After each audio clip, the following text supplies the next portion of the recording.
Very good morning అండి. ఇవాళ వార్తా విశ్లేషణకి స్వాగతం.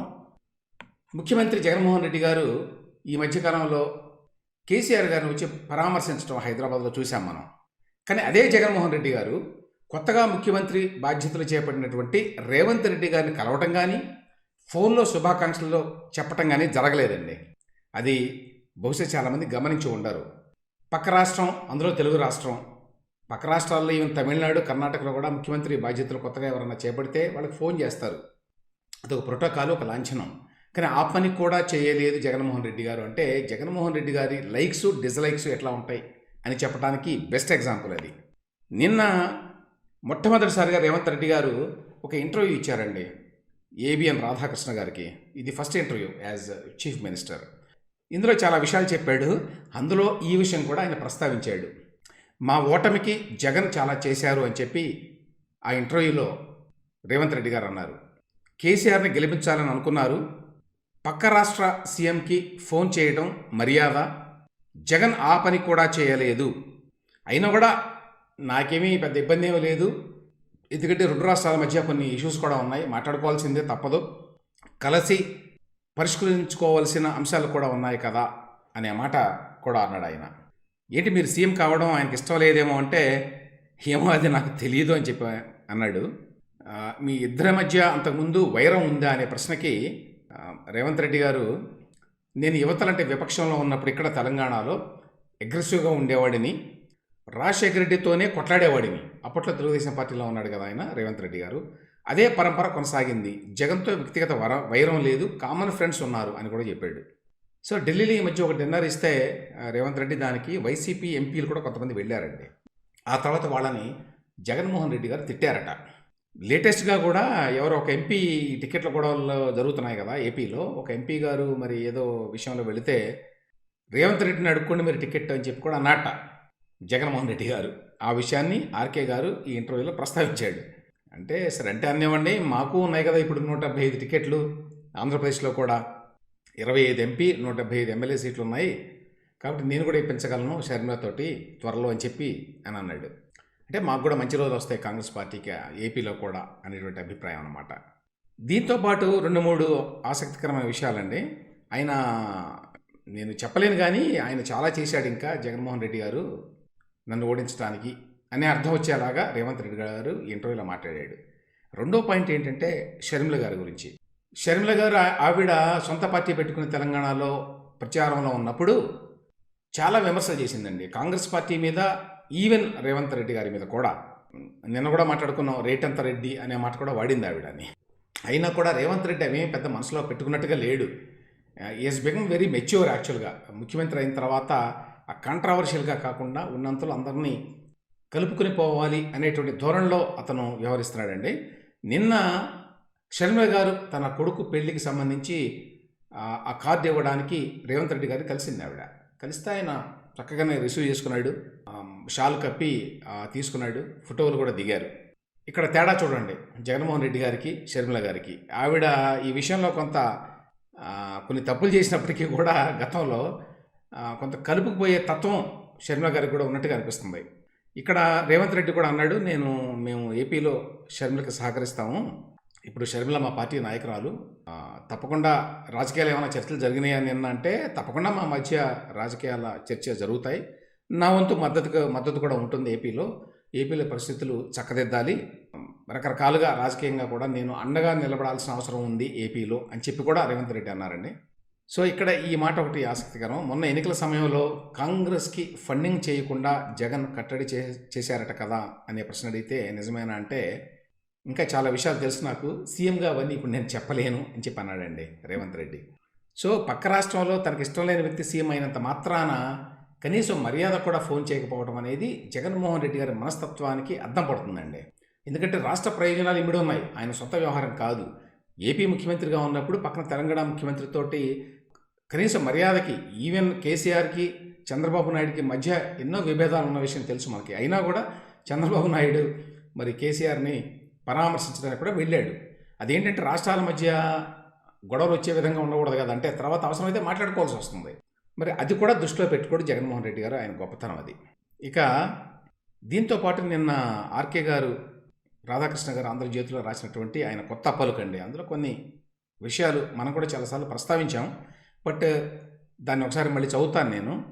కమలంతో సంకటం అనే పేరుతోటి నిన్న రాశారు కొత్త పలుకు.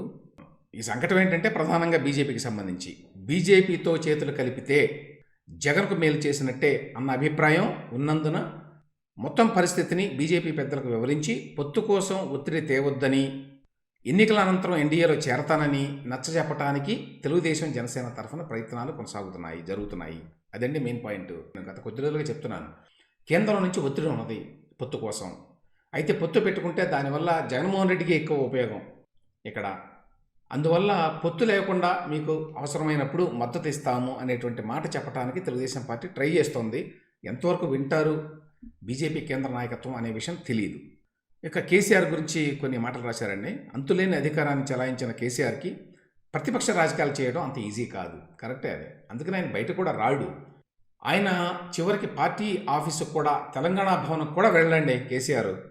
సాధ్యమైనంత వరకు కేటీఆరే ఆ వ్యవహారాలన్నీ కూడా చూసుకోవాల్సిందే. ఎందుకంటే కేసీఆర్కి ఏంటంటే అధికార స్థానంలో ఉండటం, అధికారాన్ని చెలాయించటం, తానే నంబర్గా వన్గా ఉండటం అనేది మాత్రమే ఆయనకి ఇష్టంగా ఉంటుంది. ఈ విషయంలో కొద్దిగా ఎన్టీ రామారావుతో ఆయనకు పోలికలు ఉన్నాయి. తెలుగుదేశం అధినేత చంద్రబాబుకు ఉన్నంత ఓర్పు నేర్పు కూడా కేసీఆర్కు లేవు. గతంలోనూ ఇప్పుడు 15 సంవత్సరాల పాటు ప్రతిపక్షంలో కూర్చోవలసి వచ్చినప్పటికీ అనేక వ్యయ ప్రయాసాలకు వచ్చి తెలుగుదేశం పార్టీని చంద్రబాబు నిలబెట్టుకోగలిగారు. ఇది ఆయన తీవ్రంగా విమర్శించే వాళ్ళు కూడా, ఆయన క్రిటిక్స్ కూడా, డిట్రాక్టర్స్ కూడా ఒప్పుకోవాల్సిన విషయం అండి. చంద్రబాబు గారికి ఉన్నంత ఆ ఓపిక కానివ్వండి, ఆ లాంగ్ టర్మ్ దృష్టి కానివ్వండి, మిగతా రాజకీయ నాయకులకు ఉండదు.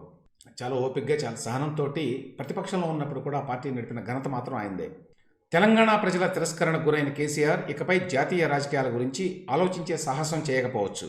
రాష్ట్రంలో అధికారంలో ఉన్న ప్రాంతీయ పార్టీ నాయకుడు జాతీయ రాజకీయాలంటూ ఎగిరిపడితే ఏమవుతుందో నేను అప్పుడే చెప్పాను.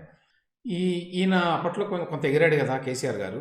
ఇప్పుడు ఇక ఆ ఆశలన్నీ ఆవిరైపోయినాయి. జాతీయ స్థాయిలో ఏదో చేయాలని. దీనికి సంబంధించి నేను హిందుస్థాన్ టైమ్స్ పత్రికలో కూడా ఈ మధ్యకాలంలో ఒక వ్యాసం రాశానండి. ఈ విధంగా రాష్ట్రంలో అధికారం కోల్పోవడం అనేది ఇక్కడ ఒకటే నష్టం కాదు కేసీఆర్కి, జాతీయ స్థాయిలో ఏదో చేయాలి, మూడో ప్రత్యామ్నాయం అని చెప్పి చాలాసార్లు ఆయన మాట్లాడాడు. అవన్నీ కూడా ఇప్పుడు ఆవిరైపోయినాయి.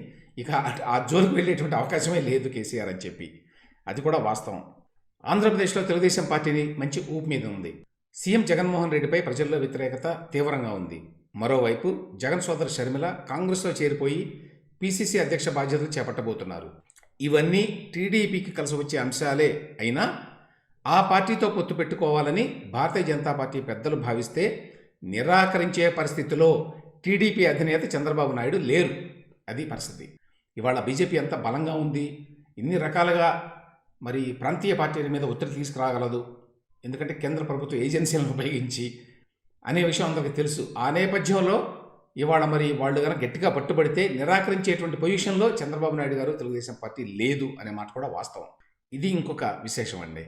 కేసీఆర్ని పరామర్శించడానికి జగన్ రావడం, హైదరాబాద్ వచ్చి చాలా తీరిగ్గా 20 రోజుల తర్వాత ఆయన హాస్పిటల్ నుంచి మరి డిశ్చార్జ్ అయిన తర్వాత జగన్మోహన్ రెడ్డి గారు పలకరించిన మాట తెలుసు మనకి. సో కేసీఆర్ని పరామర్శించడానికి జగన్ రావడం పలువురు బీఆర్ఎస్ ముఖ్యులకు ఇష్టం లేదు. ఎందువల్ల జగన్ వల్లే మెజారిటీ సీమాంధ్రులు తమ పార్టీకి దూరమయ్యారని వారు అభిప్రాయపడుతున్నారు. జగన్కి కేసీఆర్ గారు చాలా సన్నిహితుడు. జగన్ను మళ్ళీ అధికారంలోకి తీసుకురావడానికి ఆయన విశ్వ ప్రయత్నాలు చేశాడు అనే అభిప్రాయం ఉండటం వల్ల అనవసరంగా సీమాంధ్ర నుంచి వచ్చిన వాళ్ళు, ఇక్కడ సెటిల్ అయిన వాళ్ళు ఎవరైతే ఉన్నారో తెలంగాణలో, వాళ్ళు దూరం అయ్యారు బీఆర్ఎస్కి. అంతకుముందు బీఆర్ఎస్తోనే ఉన్నారు వాళ్ళు అనే అభిప్రాయం బీఆర్ఎస్లో చాలామందికి ఉన్నదండి. ఎందుకు అనవసరంగా మనం పూసుకోవటం జగన్మోహన్ రెడ్డితోటి అనేటువంటి కోపం. అందువల్ల ఆయన మొన్న వచ్చి పరామర్శించడం కూడా వాళ్ళకి ఇష్టం లేదు అనే మాట కూడా వాస్తవం. నెల రోజులుగా రేవంత్ రెడ్డి పనితీరును గమనించాక ఆయనలో ఒక చంద్రబాబు, ఒక రాజశేఖర రెడ్డి ఉన్నారని చెప్పవచ్చు. చంద్రబాబు వలె కష్టపడుతున్నారు, రాజశేఖర రెడ్డిలా కలుపుగోలుగా ఉంటున్నారు. ప్రస్తుతానికి ఆయన ప్రభుత్వాన్ని సాఫీగా నడపగలుగుతున్నప్పటికీ ఇకపై అసలైన సవాళ్లు ఆయనకు ఎదుర్కానున్నాయి అని చెప్పి రాశారు ఆర్కే. వాస్తవం.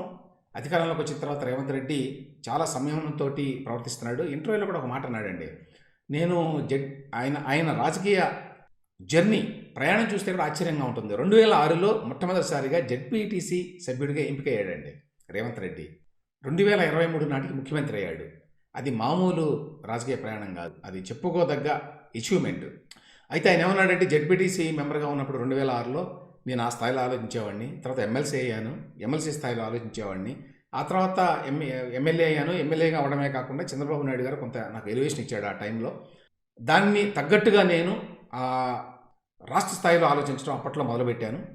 ఆ తర్వాత పీసీసీ అధ్యక్ష పదవి వచ్చిన తర్వాత నా ఆలోచన ధోరణిలో కూడా కొంత మార్పు వచ్చింది. ఇప్పుడు ముఖ్యమంత్రి అయ్యాను కాబట్టి నేను కొంచెం జాగ్రత్తగా అందరినీ కలుపుకుపోయేటువంటి తత్వంతో నా దృష్టి మారాలి అని చెప్పి నేను అర్థం చేసుకున్నాను అని చెప్పి మాట్లాడాడు. సో ఆ రకంగా రేవంత్ రెడ్డి పనితీరు యాక్చువల్గా నాన్ కంట్రావర్షియల్గా ఉండటానికి చాలా వరకు ఆయన ప్రయత్నం చేస్తున్నాడు ఒకటి. రెండవది, బహుశా నేను అనుకుంటాను ఈ పార్లమెంట్ ఎన్నికలు జరుగుతాయి కదా ఏప్రిల్లో. ఈ పార్లమెంట్ ఎన్నికల్లో కాంగ్రెస్ పార్టీ తన ప్రభావాన్ని చూపగలగాలి. తెలంగాణలో ఉన్న 17 సీట్లలో కనీసం 9-10 సీట్లన్నా రావాలి. వస్తేనే అప్పుడు రేవంత్ రెడ్డి యొక్క మరి అధికార పీఠం ఇంకా బలపడుతుంది తెలంగాణలో. లేకపోతే మళ్ళీ వీక్ అయ్యేటువంటి అవకాశం ఉంటుంది. మళ్ళీ కాంగ్రెస్ పార్టీలో చాలామంది ఆయనకి ఎదురు తిరిగే అవకాశం ఉంటుంది. ముఠాలు కట్టేటువంటి పరిస్థితి ఉంటుంది. దాంతోపాటు బీఆర్ఎస్ కూడా గట్టి ఛాలెంజ్గా మారేటువంటి అవకాశం ఉంటుంది పార్లమెంట్ ఎన్నికల్లో కనుక కాంగ్రెస్ సరైన పెర్ఫార్మెన్స్ ఇవ్వకపోతే.